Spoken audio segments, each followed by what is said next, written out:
मन से लगे तो ये चला लो, वो बंद कर दो, मैं उधर खड़ा रहता हूँ ना।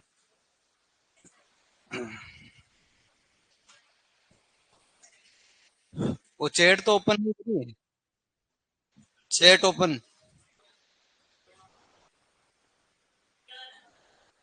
पास में तो जा। पकड़, पहले पकड़। अरे माउस पकड़, क्या उधर देखूं। हाँ। अब वहां कोने में चैट। अरे तू क्या कर रहा है। Chat open. इसके।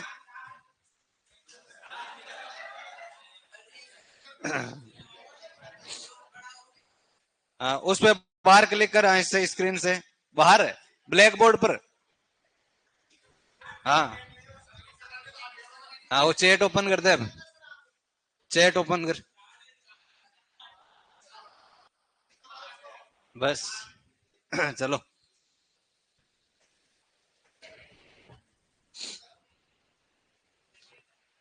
तो वहां क्या गेम खेल रहा था कि उसके अंदर माउस को छेड़ रहा है। पहली बार पकड़ा था क्या। इतनी बार तुम्हें बताया हुआ है, दो काम करने, स्टार्ट सेशन और चैट ओपन। क्या करूं क्या करूं, ढूंढ रहा है। सांप वाला गेम ढूंढ रहा था क्या।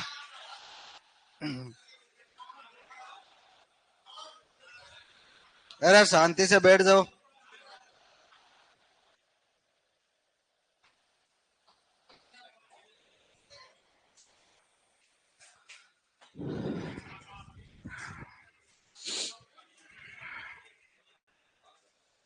करे भाई चालू।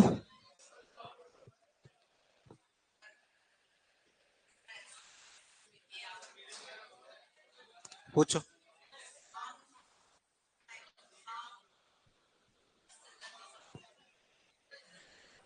किससे था।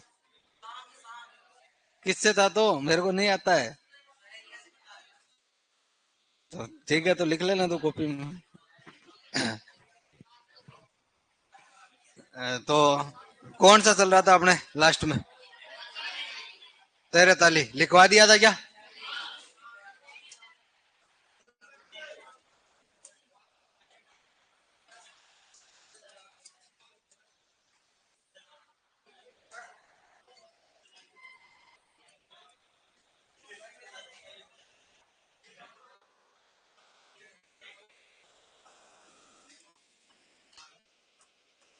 लिखो भाई फटाफट से।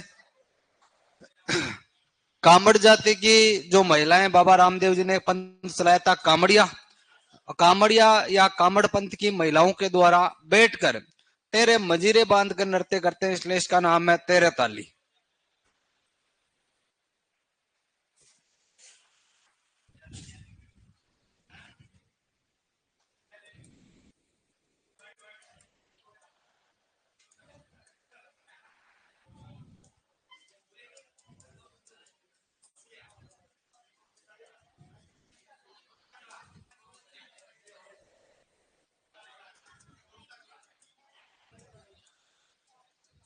अरे अभी तो तुम लिख नहीं रहे हो, बाद में करोगे, कभी आगे करो और कभी पीछे करो। लिख लो फटाफट से।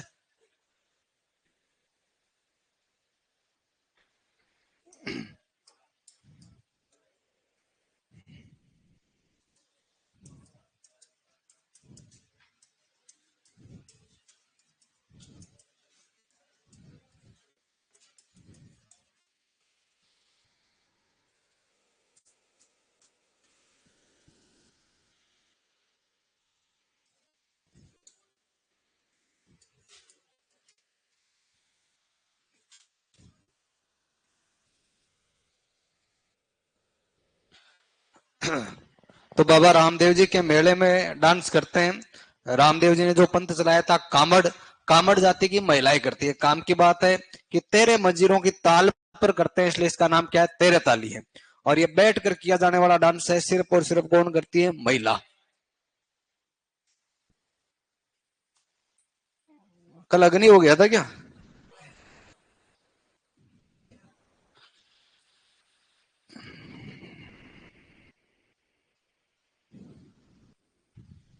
13 जो मंजीरे होते हैं उनमें 9 तो पैर पर और 4 हाथ पे, 4 हाथ में से 2 तो कोहनियों पर, 2 हाथों में रखती हूँ। केवल महिलाएं करती है। कामड़ जाति की महिलाओं द्वारा बाबा रामदेव जी के मेले में किया जाता है। तो जिसमें महिला लिख दिया वो महिला।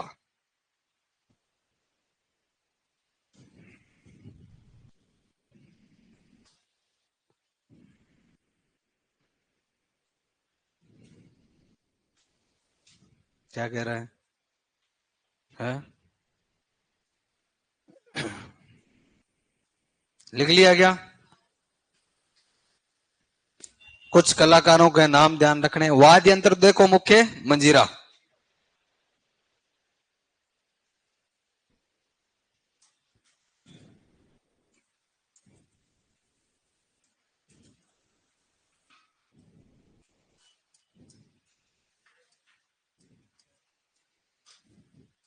मंजीरा। इसके अलावा पुरुष है जो चौतारा,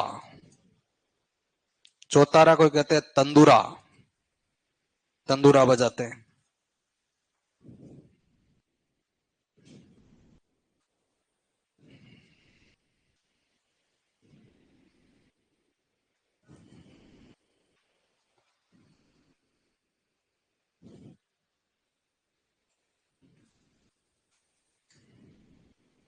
कलाकारों के नाम लिखो, 2 4 प्रमुख कलाकार।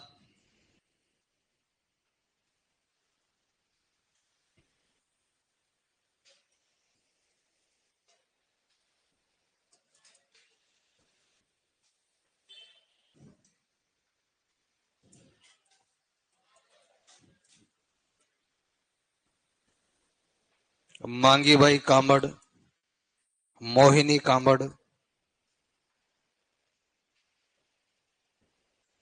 लक्ष्मण कामड़।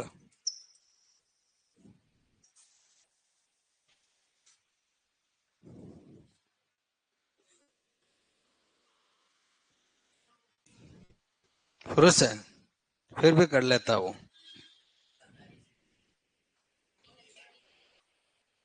मोहनी और मोहिनी एक ही बात है रे। लक्ष्मण कामड़ क्या है, इसमें तानपुरा बजाता है, चौतारा बजाता है वो वाद्य यंत्र।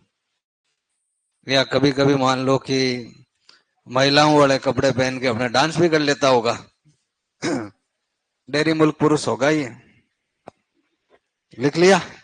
ये मांगी बाई ध्यान रखनी है तुम्हें मेन काम की। जैसे कालबेलिया की सबसे फेमस डांसर कौन सी थी? गुलाबो। वैसे तेरे ताली की सबसे पॉपुलर कौन है? मांगी बाई। मांगी बाई थी चित्तौड़ की, चित्तौड़ के बनीना गांव में जन्म हुआ था। इनका ससुराल था पाली में, पादरला गांव में। वहां इनके जेठ जो है गोरमदास, गोरमदास से डांस सीखा। वहां से ये डांस पॉपुलर हुआ। तो तुम्हें कहे कि तेरे ताली नृत्य का उत्पत्ति स्थल कौन सा है? पादरला गांव, पाली। मांगी बाई का उत्पत्ति स्थल कौन सा है? तो चित्तौड़ है। जन्म स्थली मांगी बाई की चित्तौड़, और डांस की है पाली। ये नोट यहाँ पर ऐड कर लो। तेरे ताली नृत्य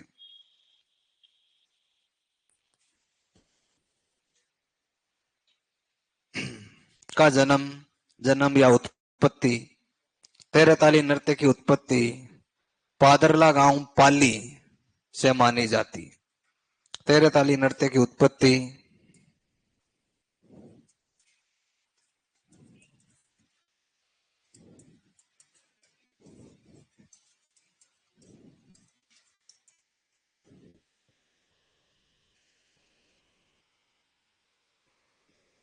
पादरला गांव पाली से मानी जाती है।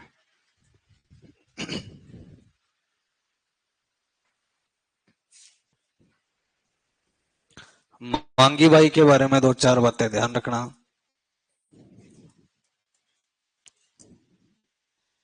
मांगी बाई कामड़ लिखो। जन्म बनीना चित्तौड़,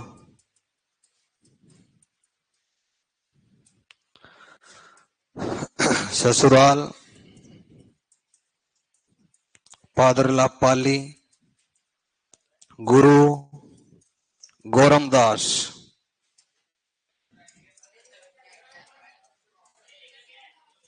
बोल रहा हूं ना मैं, बनीना, बनीना, बनीना, बनीना गांव चित्तौड़ में। अरे ये बोर्ड पे तो मैं उनके लिए लिख रहा हूँ, तो मैं तुम्हें बोल के सुना रहा हूँ ना।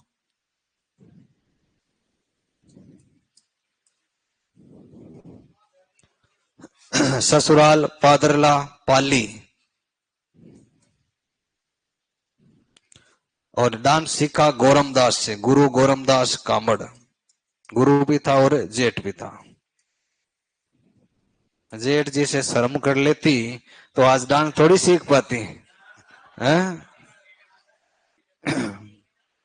तुम पढ़ते थोड़ी फिर इनको।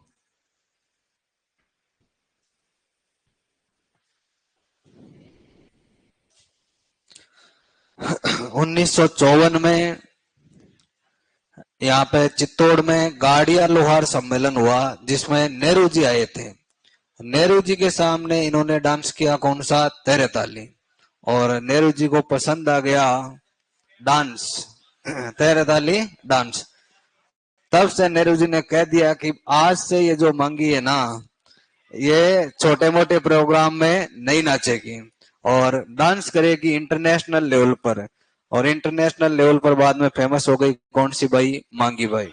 लिखो 1954 ईस्वी में,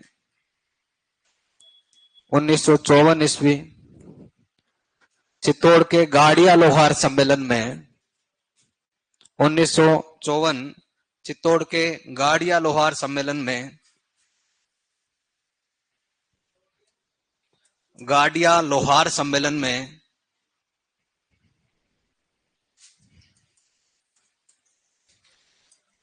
गाड़िया लोहार सम्मेलन में मांगी बाई ने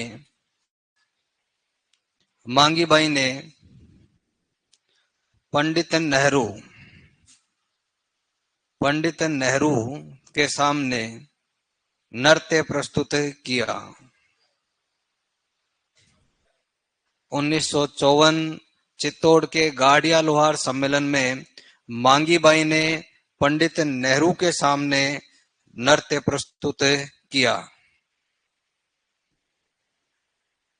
कर दिया, ठीक है। पंडित नेहरू के सामने नृत्य परफॉर्म किया, प्रस्तुत किया। तो मांगी बाई थी चित्तौड़ की, शादी हो गई तो मांगी चाली सासरिये। और वो ससुराल कहाँ था, पादरला। वहां से डांस शुरू कर दिया, कौन सा, तेरे ताली। इतनी बातें ध्यान रखनी है तेरे ताली डांस की। खड़े खड़े करते हैं, बैठ के करते हैं, बैठ कर करते हैं। कैसे करते हैं, बैठ कर। कितने मंजीरे होते हैं, 13। 13 में से 9 पैर पर, 4 हाथ पर। मान लो कि इस हाथ में एक मंजीरा है, इस हाथ वाले मंजीरे से बाकी जो मंजीरे हैं सबको टकराते हुए, मान लो कभी यूं यूं टकराएगी, कभी यूं यूं टकराएगी। मतलब घर में जो काम करती है, आटा लगाना, झाड़ू निकालना, बिलोवना करना, अपने दैनिक जो घर के काम है उनका प्रदर्शन उन मंजीरों को टकराते टकराते वो डांसर करती है। अगला जो धार्मिक नृत्य, लिखो थाली नृत्य। अपन ने पढ़ा था पाबूजी। पाबूजी के मेले में कौन सा डांस किया जाता था, थाली। तो ये पाबूजी की आराधना में किया जाता है।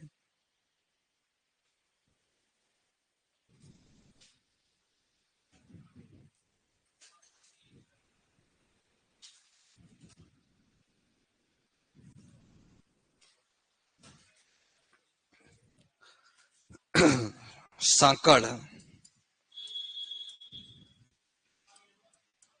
सांकड़ नृत्य किसकी आराधना में, गोगा जी के मेले में किया जाता है।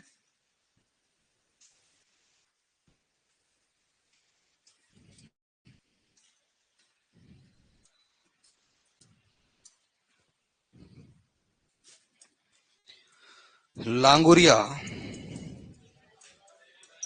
केला देवी के मेले में किया जाता है।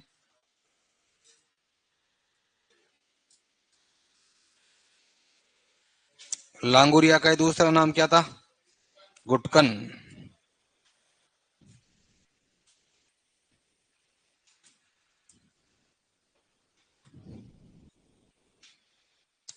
तो अपना लोक नृत्य जो टॉपिक है पूरे विधि विधान के साथ यहाँ पर समाप्त होता है।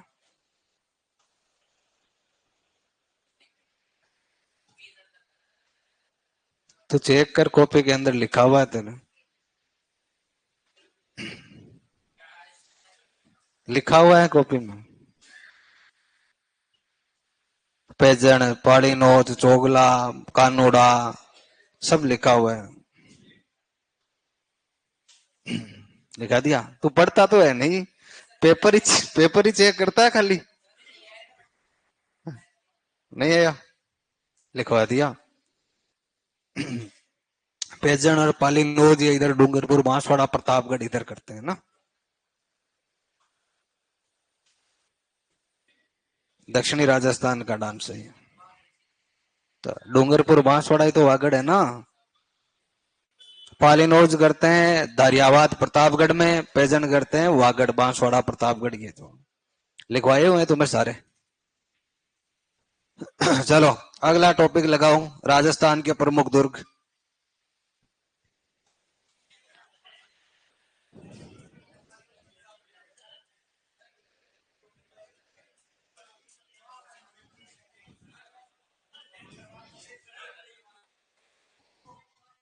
क्या हुआ?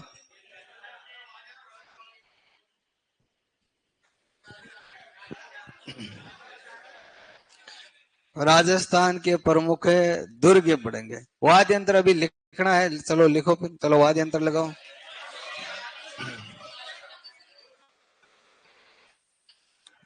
देश लिख लो।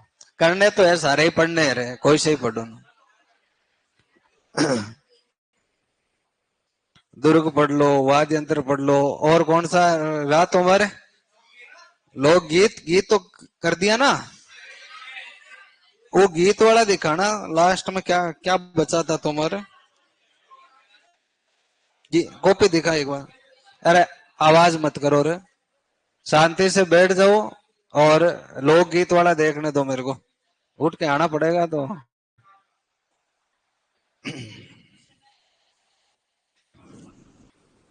कितने क्या क्या हो गया था?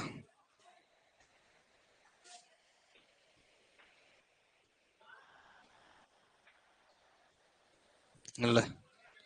पर एक तुम्हारे समस्या है ना, तुम्हारे गीत करवा देंगे फिर एक बैच वालों के गीत स्टार्ट ही नहीं हुआ। जो नया टॉपिक ही पढ़ेंगे ना, दुर्ग। लगाए दुर्ग। अभी ये गीत वाला आज आज में अपन प्रयास करते, लेकिन इनके फिर स्टार्ट ही नहीं हुआ, उनके दूसरे वालों के। तो तुम्हारे जो है दुर्ग नहीं करवाया ना। हाँ थोड़ा ये और वाद्य यंत्र करवा देंगे। फिर अभी वो लिखने का बजाने का वापस आ जाएगा, तो अभी कुछ ना कुछ अपन वैसे ही सी सेम सेम चीजें हो जाएगी थोड़ा। अभी बाद में मैं लिखाऊंगा ही लिखाऊंगा, तुम वैसे ही उसमें परेशान हो जाओगे।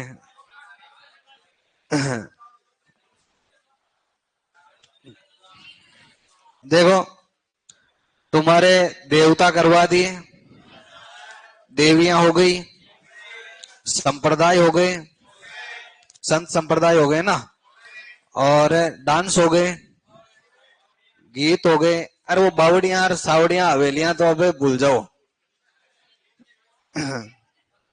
बावड़ियां, महल, छतरियां, हवेलियां, त्योहार, आभूषण, वस्त्र, वो सब हट गया।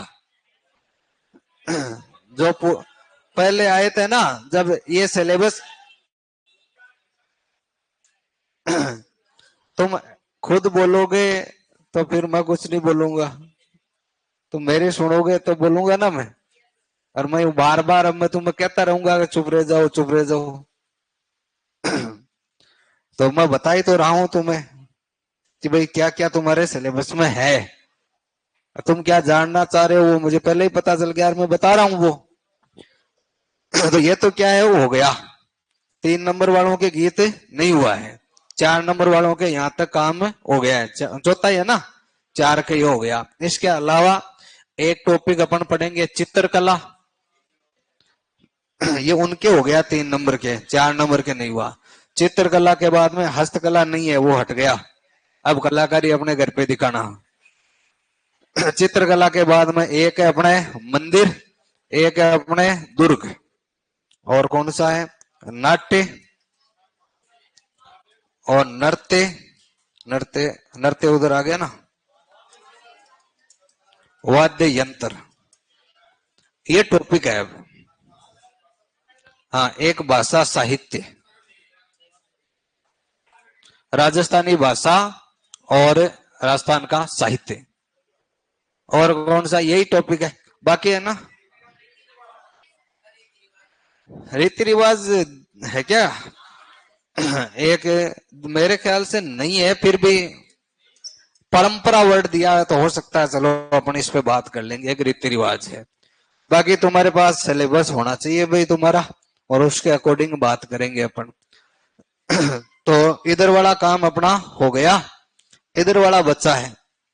तो इसमें ये वाद्य यंत्र है, डमरू ढोल नगाड़े, वो लिखने हैं खाली कौन सा तत्व है कौन सा क्या है। दूसरा साहित्य का जो टॉपिक है, साहित्य के टॉपिक में किताबों के नाम है, तो हजारों किताबें हैं। तो यहाँ मैं लिखवाना शुरू करूंगा तब तो हजारों किताबों में कम से कम 100 दिन तो लगे ही लगे।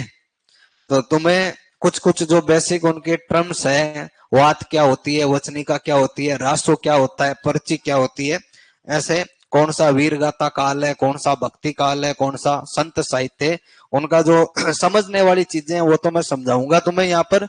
बाकी जो महत्वपूर्ण बुक्स है उनका तुम्हें मैटर देंगे।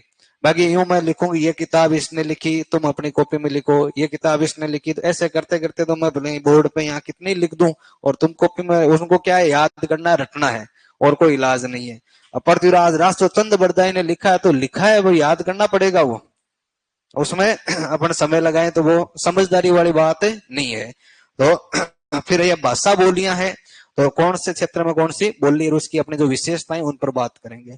ये सीधे सीधे नाम दिए हुए हैं, ये इनमें देखो, इनमें दिया हुआ है तुम्हारे स्थापत्य कला, चित्रकला, इनमें दिया हुआ है प्रदर्शन कला, परफॉर्मेंस आर्ट, और जो स्थापत्य कला, स्थापत्य में पहले खूब सारे थे, महल था, बावड़ियां थी, हवेलियां थे, छतरियां थे, बहुत थे। अब स्थापत्य कला में दो ही चीजें हैं, मंदिर और दुर्ग। एक इनकी विशेषताएं, तो दुर्ग पढ़ेंगे तो दुर्गों की क्या क्या विशेषताएं हैं वो सारी दुर्ग में हो जाएगी। मंदिर पढ़ेंगे तो मंदिरों की क्या क्या विशेषताएं हैं, कौन सा नागर शैली का, कौन सा दरवीर शैली का है, कौन से में चतुर्मुखी शिवलिंग है, कौन सा पंचायतन शैली, कौन सा गुजर प्रत्यारों ने, तो वो मंदिरों की विशेषता वहां पर करवा देंगे। बाकी ये तो हो ही गया है सिंपल, कोई दिक्कत नहीं। दुर्ग पढ़ेंगे, वो हट गए सारे के सारे, तो अब उसमें अपन नहीं करेंगे। पहले भी हस्तकला है ना, जो आपके कल्चर वाले पार्ट में नहीं दिया हुआ था, ज्योग्राफी में डाला हुआ था, लेकिन वो फिर कहा सर ने कि भाई ज्योग्राफी में नहीं, आप इसमें यहाँ पढ़ाओ, तो मैंने तुम्हें वहां पढ़ा दिया। अब ये बचा यार, तुम्हारे पास होना चाहिए सिलेबस, उसके अकॉर्डिंग नहीं तो तुम अब पढ़ते जा रहे हो महल और बावड़ियां और छतरियां, यहाँ छतरियों के नीचे कोई आ ही नहीं रहा पर्सन ही तुम्हारे। तो जो दिया हुआ है ना पहले वो पढ़ना है, ऐसा नहीं कि उनमें से आए नहीं, लेकिन पहले जो क्लियर है, जहां तक दिखाई दे रहा है पहले वहां तक चलना है। पहले ये, वो तो छोटे छोटे टॉपिक है, बड़े इजी टॉपिक थे वो, कि भाई क्षत्रिय है तो इजी सा है। वैसे यूं नहीं कि पर्सन नहीं आ सकता, तुम जैसे राजवंश पढ़ रहे हो तो राजवंश से कि सांगा की छत्री कहाँ है, उदय सिंह की छत्री कहाँ है, महाराणा प्रताप की छत्री कहाँ है, अमर सिंह की छत्री कहाँ है, तो वैसे आ सकता है पर्सन। तो बाद में पहले ये देख लो और बाद में वो भी देख लेना, वे कौन सी बावड़ी कौन से राजवंश की है, तो वो भी आ ही सकता है क्वेश्चन। तो पहले ये पढ़ो, बाद में दूसरी है, सिलेबस अपने पास रखो। ठीक है, तो आधा हो गया है। बड़े बड़े जो टॉपिक है ना, उनमें आपके ये 3 बड़े टॉपिक हैं, हो गए। अब एक बड़ा टॉपिक है कौन सा, दुर्ग, एक बड़ा टॉपिक है मंदिर। बाकी कोई बड़े टाइम टेकिंग टॉपिक नहीं है, 3-3 4-4 दिन में अपन इनको निपटा डालेंगे।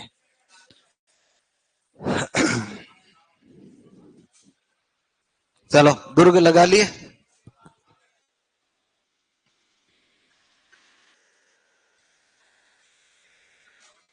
सबसे पहले तो कई जगह नाम आ जाता है भाई किला, गढ़, दुर्ग। तो यूं जिज्ञासा रहती है कि भाई दुर्ग क्या है, गढ़ क्या है, किला क्या है। तो कोई लंबी चौड़ी कहानी तो है नहीं, वैसे कोई परिभाषा तुम्हें पूछे नहीं। दुर्गों का जो निर्माण करवाया गया वो सुरक्षा की दृष्टि से करवाया गया था। किले क्यों बनाए राजा महाराजाओं ने, सुरक्षा। बाहर से जब आक्रमण होते हैं कि ऊंचाई पर सुरक्षित स्थान पर होगा तो भाई कोई जीत नहीं पाएगा। तो सुरक्षा की दृष्टि से जो बेस्ट निर्माण कार्य होता है, बेस्ट संरचना होती है, उसको क्या कह देते हैं अपन? दुर्ग। फिर आ जाता है इससे निम्न किला, फिर अपन कह सकते हैं गढ़। जहां प्रॉपर व्यवस्था है, सुरक्षा की दृष्टि से उत्तम व्यवस्था, वो क्या कहलाएगा? अपने दुर्ग। बाकी एक ही बात है, अपन चित्तौड़ का किला भी कह देते हैं, चित्तौड़गढ़ भी कह देते हैं ना, एक ही चीज है।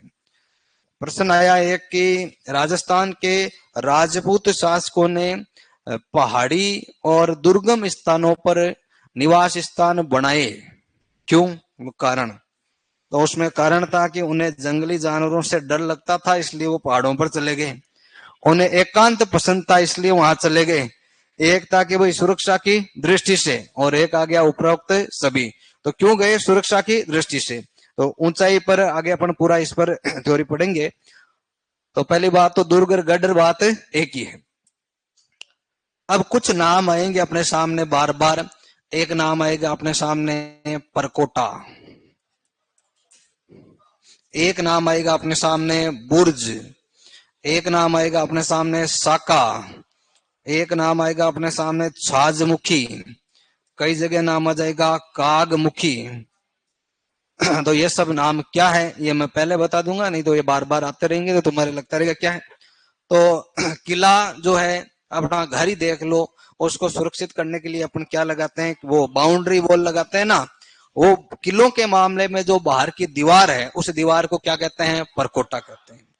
और किलों के दीवार पर ही कई जगह जॉइंट बनाकर ऐसे घुमटियां घुमटियां टाइप की बना देते। एक तो पूरी साथ में दीवार है, तो तोप से जब उसको तोड़ेंगे तो पूरी दीवार टूट जाएगी, तो बीच बीच में मोटी दीवार बना देते थे, ऊंची स्थान बनाते थे, जहां पर तोपे रख लेते थे और दुश्मन पर नजर भी रखी। जितनी ज्यादा बुर्जे उतना ही सुरक्षित होता था किला। तो यहाँ ऊंचा उठाया हुआ जो स्थान होता है उसको कह देते थे बुर्ज। साका, दो शब्द आएंगे, एक तो अपने केसरिया और एक क्या होगा? जोहर। और केसरिया और जोहर जो हो जाता है उसको दोनों को मिलाकर क्या कहते हैं? साका। अब केसरिया क्या है? जब शत्रु का आक्रमण होता और सामने वाले की सेना है ज्यादा, अपने पास सेना है कम, एक तो सीधा सीधा युद्ध होता, जैसे अपन यूं करते हैं हल्दी घाटी का युद्ध, तो उसमें केसरिया शाखा जैसी नहीं है। अब सामने वाले ने किले को आके घेर लिया, सेना है 1 लाख की, अपने पास सेना है 20,000 की, लड़ेंगे तो सीधी सी बात है क्या होगा? भाई हारेंगे ही। तो ऐसी स्थिति में क्या करना चाहिए? संधि कर लेनी चाहिए, समर्पण कर देना चाहिए, और लड़ेंगे तो सीधा मरेंगे। तो अपने यहाँ के राजा क्या करते थे कि किले के अंदर दरवाजे बंद कर लेते थे, भाई जब तक युद्ध टल सके टालते। अगला तो या तो परेशान होके चला जाता, नहीं तो बाद में जब युद्ध होता तो कन्फर्म है कि वीर गति तो प्राप्त होनी है। एक शब्द है केसरिया, एक है जोहर। अब सामने 1 लाख है, अपने 20,000 है, सामने वाले को 10 को मारेंगे, 15 को, 20 को, 25 को, 30 को, 40 को मार देंगे तो भी अपने वाले भी तो मारे जाएंगे। बाद में जो दुश्मन है वो किले पर अधिकार करेगा, महिलाओं को पकड़ के ले जाएगा, अच्छा व्यवहार नहीं करेगा। तो महिलाएं अपने सतीत्व और सम्मान की रक्षा के लिए अग्नि में या जल में कूदकर अपने प्राणों का बलिदान दे दिया करती थी, उसको तो कहते हैं जोहर। और जब पुरुष फ्री हो जाते कि अब अपने पीछे टेंशन वाली कोई चीज नहीं रही है, तब उन शत्रु सेना पर भूखे शेरों की तरह टूट पड़ते, मरो और मारो, जितने मारने हैं मारो, और मरना तो है ही है।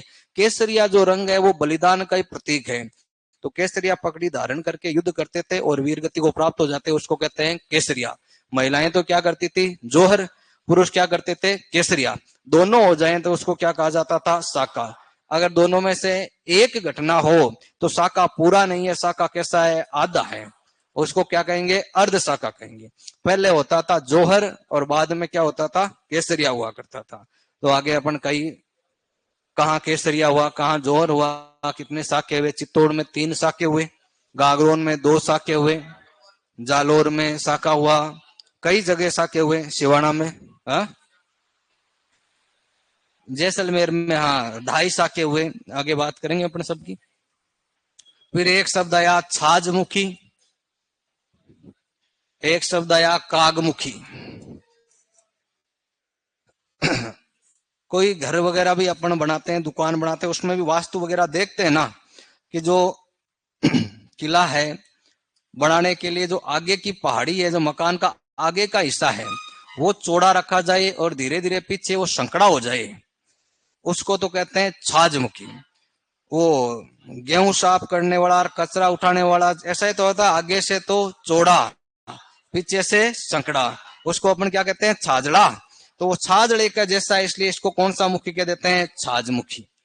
और ये विपरीत हो कि आगे तो क्या हो मामला, संकड़ा, और पीछे जाते जाते क्या हो जाए, चौड़ा, पीछे से चौड़ा और आगे से संकड़ा, तब कौन सा मुखी हो जाएगा, कागमुखी हो जाएगा। कौवे की चोंच की तरह है तो कौन सा मुखी, कागमुखी। तो आगे से चौड़ा है वो तो छाजमुखी। दो शाखा किला कैसा है, छाजमुखी है। मेहरानगढ़ कैसा है, कागमुखी है। तो कई किले हैं कि देखते हैं ना कि जो तीन कोणों वाला होता है वो नहीं लेते, तो कौन सा मुखी हो जाएगा, फिर वो कागमुखी टाइप का हो जाता है। ऐसे वास्तुशास्त्र के अकॉर्डिंग ये चीजें, तो ये नाम आएंगे आगे अपने। अब अपने किलों में चलते हैं। और कोई चीज बची? तो केसरिया पहले होता है कि जोर होता है?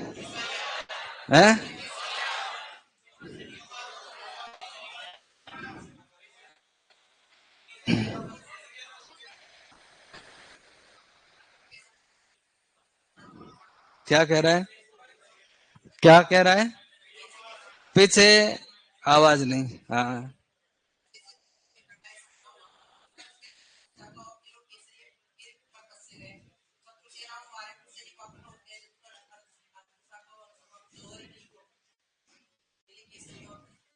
और कोई? पहले जौहरी होता है, केसरिया पहले नहीं होता है। केसरिया पहले क्यों होगा? जब राजा मर जाएगा, दूसरे ने किले पर अधिकार कर लिया, तो फिर वो जोर करने देगा क्या? जब मरना ही है तो विधवा हो क्या क्यों मरना, सुहागण ही मर जाए। तो जोर पहले होता, जोर इसी का प्रतीक है कि आप निश्चिंत होकर क्या करो, युद्ध करो। पति के मरने के बाद जब पत्नी प्राणों का बलिदान दिया करती, वो तो है सती। मरने के बाद पति की चिता के साथ या उसकी निशानी के साथ महिला जड़ जाती है तो उसको कहते हैं सती। जीते जी अगर वो अपने प्राणों का बलिदान दे रही है सुरक्षा के लिए, तो वो है जोहर। जोहर पहले, शाखा वो केसरिया बाद में। जैसलमेर वाला मैटर अलग है, वो अलग केस है। उस पर अपन प्रकाश डालेंगे बाद में, जब जैसलमेर में चलेंगे ना तब। वहां अचानक धोखा हुआ था। वहां जैसलमेर के राजा ने शरण दे रखी थी कांधार के अमीन अली को, वहां से कांधार से भगा दिया था, और वो यहाँ जैसलमेर आया था तो उसको रुकाया हुआ था। तो दोस्ती थी जैसलमेर के राजा लूणकरण में और अमीन अली में। तो एक दिन अमीन अली ने कहा, यार अपन भाई भाई तो रोज ही मिलते हैं, तेरी भाभियों को भी तो मिला अपने दुर्ग की रानियों से। तो उसने कहा कि बिल्कुल मिलाएंगे ही। तो क्या भाई फलाना कोई दिन बताया कि उस दिन क्या कि अपन कोई पास में कहीं जा रहे हैं, कोई प्रोग्राम वगैरह, तो उस दिन किले के अंदर आदमी कम रहेंगे, मतलब सेना कम रहेगी, सेना बाहर रहेगी। तो उस दिन क्या महिलाएं महिलाएं आराम से मिल लेगी। तो अमीन अली ने कहा अपने साथियों को, ठीक है उस दिन जाना। तो लोगों ने कहा, बावड़ा हो गया तुम, कब तक टेंट में पड़े रहेंगे? उस दिन सेना अंदर है नहीं, अपन आक्रमण करते हैं और अधिकार कर लेते हैं किस पर, जैसलमेर।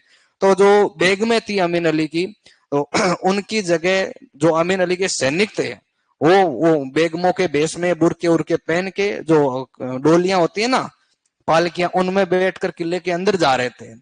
अब किले में जैसे ही अखेपोड़ मुख्य दरवाजा है वहां पहुंचे, तो जो चेक करने वाले उनको शक हो गया, यार अंदर अगर बेगम बैठी होती तो वजन थोड़ा कम होता, लक 28 कुड़ी दा ही होता ना वहां। यहाँ तो चलाने वाले के पैर डगमग कर रहे हैं, मतलब मामला संदिग्ध है। तो चेक किया, तो भाई अब चेक किया तो साफ सी बात है, पता चलना ही था। तो वहां पर लड़ाई हो गई। तो लड़ाई अब अचानक हुई तो मरो या मारो की स्थिति में युद्ध होगा। तो यहाँ लोणकरण बाकी भाटी योद्धाओं ने युद्ध किया, केसरिया कर लिया। जब युद्ध जीत ही गए और अमीन अली के पास इतने ही लोग थे तो वो भाग गए, तो जोहर करने की नौबत आई नहीं। जोहर यूं ही थोड़ी है कि सीधा सब आग जाओ और कूद जाओ, पूरा सिस्टम होता था। पूजा पाठ विधि विधान के साथ सारे काम होते थे। तुमने पढ़ा हो सुना होगा, तो वो हर चीज में सुधार होता है। तो सुधार कर ले, करेंगे नहीं। पहले क्या है, जोहर, और बाद में क्या है, केसरिया। पहले के जोहर ही होता है। बाकी तुम्हें कोई ऐसे पूछेगा ही नहीं पहले क्या होता है, ये तो तुम्हारी जानकारी के लिए बता रहा हूं मैं। हम्म। तो तुम इतने विद्वान हो, जानकार हो, तब पूछा है, दूसरे बैच में नहीं पूछता हूं मैं, तुमसे ही पूछता हूं खाली। ये जानकार है तभी तो मैंने अभी बता दिया था, पहले ही बताया था ना मैंने, पहले क्या होता है उसके बाद में ही कह रहा है केसरिया होता है। यहाँ मैंने बताया कि भाई जोर होता है केसरिया, तो फिर भी कह रहा है केसरिया होता है। अब तो पहले जोर होता है, थोड़ी देर पहले तो पहले केसरिया कर रहा था, जोर कर रहा था, उसके आधार पर बता रहा था। अपवाद नहीं होते क्या? अब देखो, दुर्ग सबसे पहले, एक तो रिटर्न में कि भाई यहाँ ऐसे ऐसे दुर्ग है, एक एविडेंस। राजस्थान में सबसे पहले किलों के प्रमाण कहां से मिलते हैं अपन को? कालीबंगा से। सभ्यताएं पढ़ी है आपने? कालीबंगा जो सभ्यता है कौन से डिस्ट्रिक्ट के अंदर मिली? कौन से डिस्ट्रिक्ट में मिली? कौन से में मिली रहे? कब मिली कालीबंगा?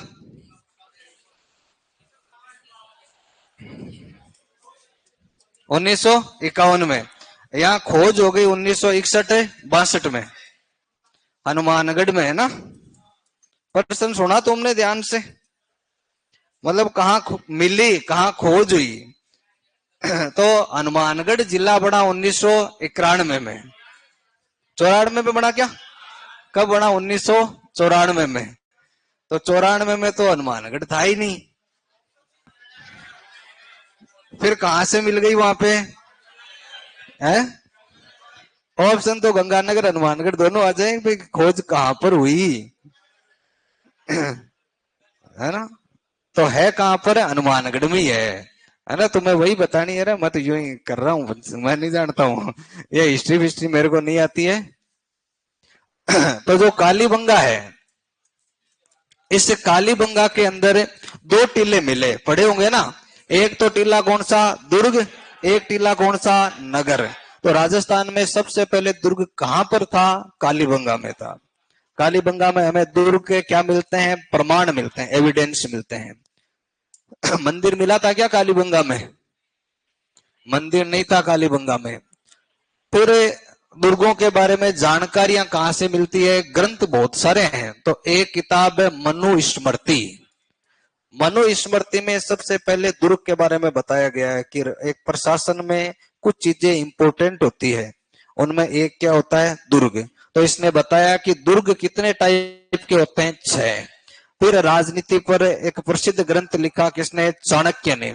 चाणक्य ने कौन सी किताब लिखी थी? अर्थशास्त्र। अर्थशास्त्र में चाणक्य ने एक सिद्धांत दिया पॉलिटिका, जिसे कहते हैं सप्तांग, कि राज्य के कितने अंग होते हैं? 7। राजा है, जनता है, जनता ही नहीं तो राज किस पर करेंगे? प्रजा है, खजाना है, मंत्री है, सेना है और दुर्ग है। तो इसने कहा कि राज्य का महत्वपूर्ण अंग एक क्या है? दुर्ग है।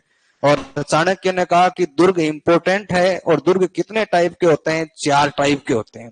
तो दुर्गों की चाणक्य ने कितनी श्रेणियां बताई थी? 4। मनु ने कितने बताई थी? 6। चाणक्य ने कहा कि दुर्ग भाई होते हैं, एक तो दुर्ग होता है कौन सा? गिरी। एक दुर्ग होता है ओदक। एक दुर्ग होता है वन। एक दुर्ग होता है धानवन। ये 4 टाइप के होते हैं दुर्ग। तो चाणक्य ने कौन कौन सी श्रेणियां बताई है? गिरी, ओदक, वन, दानवन। गिरी मतलब पहाड़ पर, तो इसे कह देते हैं कैसा दुर्ग? पर्वत। पर्वत का ये पर्यायवाची है मही। ओदक का मतलब है जल। वन मतलब है जंगल। दानवन का मतलब होता है मरुस्थल। तो चाणक्य ने जो पहाड़ पर किला बना हुआ है उसको कहा कैसा किला है? गिरी। जो पानी के आसपास बना है कैसा है? जल। और जो वन में बना हुआ है वन दुर्ग है। और जो मरुस्थल से गिरा है वो क्या है? दानवन दुर्ग है। फिर एक और जानकार आदमी आए जिनका नाम था अपने शुक्र, और उन्होंने किताब लिखी शुक्र नीति सार। शुक्र नीति सार में इन्होंने कहा कि किले कितने प्रकार के हैं? 9। मनु ने कितने प्रकार के बताए? 6। चाणक्य ने कितने बताए? 4। और शुक्र नीति सार में कितनी श्रेणियां हैं? 9। 9 कौन कौन सी बताई? इन्होंने कहा कि भाई पहाड़ पर तो है ही है, तो कैसा किला हो गया? गिरी। पानी में है तो कैसा हो गया, जल। मरुस्थल में है तब है धानवन, और वन में है तब है वन। अब कोई वन पर और पहाड़ पर और मरुस्थल पर रास्ता बड़ा कठिन हो जाने का तो कौन सा, एरण। जहां पहुंचना मुश्किल हो, दुर्गम हो, वो कैसा हो जाता है, एरण। जिस किले में सेना रहती है वो कैसा हो जाएगा, सैन्य। जिस किले में राजा के भाई बंधु, हेल्प करने वाले, सहायता करने वाले लोग हैं, वो सहाय। जिस किले में बाहर दीवार हो उसे कहते हैं पारीक। जिसके बाहर परकोटा हो उसे कहते हैं पारीद। हो गए क्या 9? कोई बचा? 2 3 5 4 9, बस ये 9 प्रकार के हैं। तो पहाड़ पर बना है तो किला कौन सा हो जाएगा, गिरी। पानी के आसपास है तब जल। जंगल में बना है तब वन। मरुस्थल में बना है तब दानवन। और जहां पहुंचना मुश्किल है तब एरण।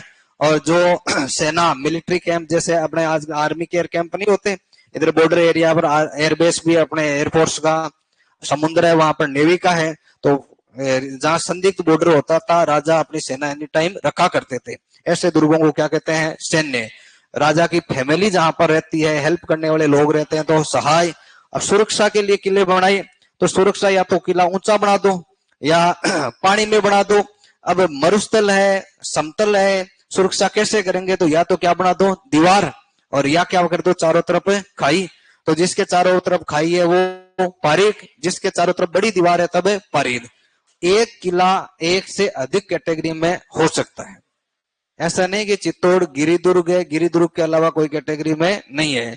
चित्तौड़ के परकोटा भी है, चित्तौड़ नदियों के संगम पर ही है, चित्तौड़ जंगल में भी है, चित्तौड़ के पास नदियां भी है, सेना भी रहती, फैमिली भी रहती, सब है। पहाड़ पर है तो नीचे खाई भी है, लेकिन क्या नहीं है, मरुस्थल नहीं है।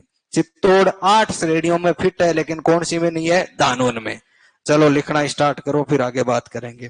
तो यहां तक वही बात समझ में आई क्या? सबसे पहले किले कहां पर मिलते हैं अपन को, प्रमाण। सबसे पहले दुर्ग के साक्ष्य, प्रमाण कहां से मिले अपन को, अवशेष, कालीबंगा से। किलों की सर्वप्रथम जानकारी कौन से ग्रंथ में, तो मनुस्मृति में। जानकारी तो मनुस्मृति में। लिखो प्रमुख दुर्ग लगा के। राजस्थान में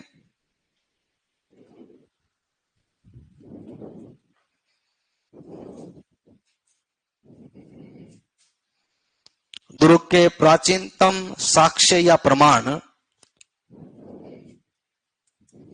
प्राचीनतम कह दो या प्रथम कह दो, प्राचीनतम प्रमाण या साक्ष्य कालीबंगा सभ्यता से मिलते हैं। कालीबंगा सभ्यता से मिलते हैं।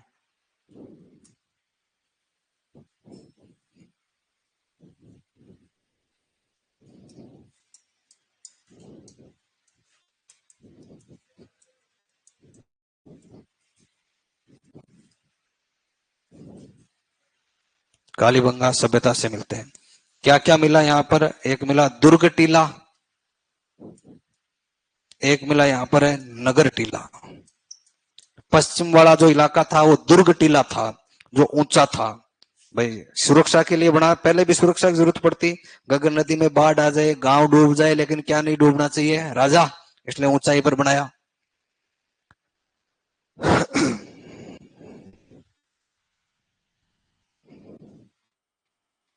प्रमाण कालीबंगा सभ्यता से मिलते हैं। क्या प्रमाण मिला, तो यहाँ पर दुर्ग टीला मिला और नगर टीला। आगे लिखो।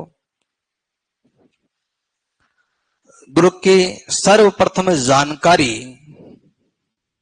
दुर्ग की सर्वप्रथम जानकारी मनुस्मृति,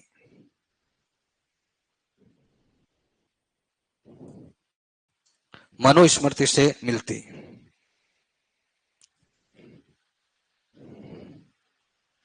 मनुस्मृति से मिलती है। तो मनुस्मृति में 6 प्रकार के दुर्ग बताए, यहां लगा के एरो लगा के 6 प्रकार के दुर्ग बताए।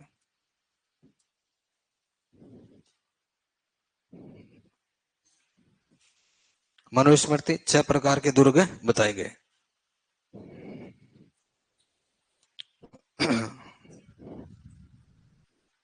छह, यही 9 है, इनमें से ऊपर वाले 6 हैं। ये चाणक्य वाले तो मैंने इसलिए बता दिए, मैं दूसरी बात आपको बताना चाह रहा था, बाकी आपको शुक्र वाले ध्यान रखने। ये चाणक्य वाले भी बताए हुए कहीं नहीं है, मैं एक आपको बात बताना चाह रहा था। कि चाणक्य ने सबसे बेस्ट बताया किसको? गिरि को। और अपने राजस्थान में सबसे बेस्ट किसको माना जाता है? सैन्य को। ये बात बताने के लिए मैंने आपको वो बताया है। जब आपके प्रश्न इस प्रकार आए कि चाणक्य के अनुसार सबसे सुरक्षित या सर्वश्रेष्ठ किला कौन सा है, तब आपको कौन सा बताना है? गिरि। और शुक्र नीति या नॉर्मली की राजस्थान में सर्वश्रेष्ठ दुर्ग किसे माना गया है, तब क्या बताओगे? सैन्य बताओगे। क्योंकि चाणक्य ने सुरक्षा की दृष्टि बताई लेकिन इसमें सैन्य नहीं बताया है। अब पहाड़ पर है, जल से ज्यादा सुरक्षित कौन सा है? पहाड़ वाला है। अब पहाड़ पर किला है लेकिन सेना ही नहीं है, तो सामने वाला अटैक तो करेगा और जीत लेगा। इससे भी बेस्ट कौन सा है? अपना वो वाला है, सैन्य वाला है। तो राजस्थान में अपने एग्जाम में कुछ ही नहीं कह कर आए तब कौन सा? सैन्य बताना है। नाम देख कर आए तो कौन सा बताना है? चाणक्य बताना है। मनु ने तो इतना ही बताया भाई, सबसे पहले बताया दुर्ग जिस प्रकार शरीर में सबसे ज्यादा इंपॉर्टेंट अंग होता है हाथ, हाथ के बिना कुछ ही नहीं है, हाथ होना बहुत जरूरी है। ऐसे ही एक राज्य के लिए सबसे ज्यादा इंपॉर्टेंट क्या होता है? दुर्ग होता है। हाथ से तुलना करी उसने। तो क्या लिखवाया है? चाणक्य। छह प्रकार होगा, चाणक्य लिखो। चाणक्य ने, देखो चाणक्य का नाम है कौटिल्य, इसी का नाम है विष्णुगुप्त। तीन नाम है, आदमी एक ही है। चाणक्य, कौटिल्य, विष्णुगुप्त। अब ये है गुप्त काल की चीजें हैं, अपने राजस्थान से इनका कोई लेना देना नहीं है। चाणक्य ने, अगर लिखो तुम, नाम लिख रहे हो क्या चाणक्य के?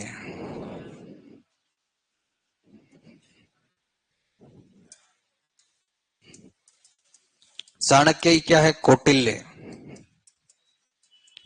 यही विष्णुगुप्त है।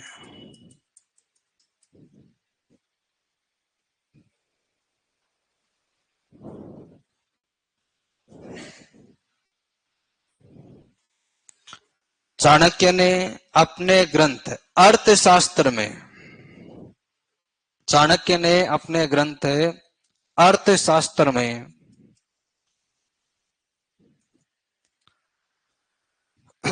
दुर्गों की चार श्रेणियां बताई। अर्थशास्त्र में दुर्गों की चार श्रेणियां बताई।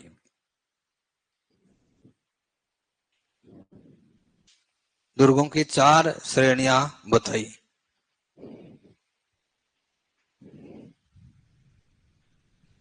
चाणक्य ने अपने ग्रंथ अर्थशास्त्र में दुर्गों की चार श्रेणियां बताई। लिख लिया? चार श्रेणियां कौन कौन सी बताई थी? गिरि, औदक, वन, दानवन। ऐसा नहीं है कि पहले कौन सी बताई लास्ट में कौन सी, क्रम आपको ध्यान नहीं रखना है, कौन सी है इतना ध्यान रखना है। तुम क्या बहुत ज्यादा डिटेल में पढ़ते हो ना, तो पहले कौन सी बताई सर, सबसे पहले कौन से का नाम लिया। तो ये चार श्रेणियां लिख लो।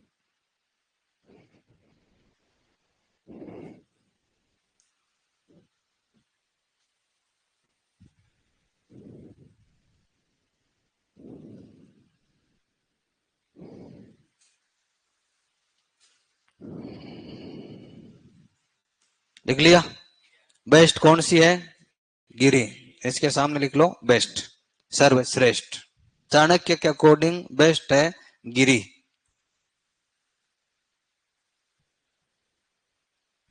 आगे लिखो शुक्र नीति सार में, शुक्र नीति सार में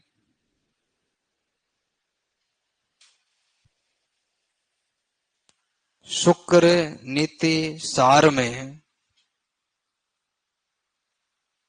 दुर्गों की 9 श्रेणियां बताई गई है। शुक्र नीति सार में दुर्गों की 9 श्रेणियां बताई गई।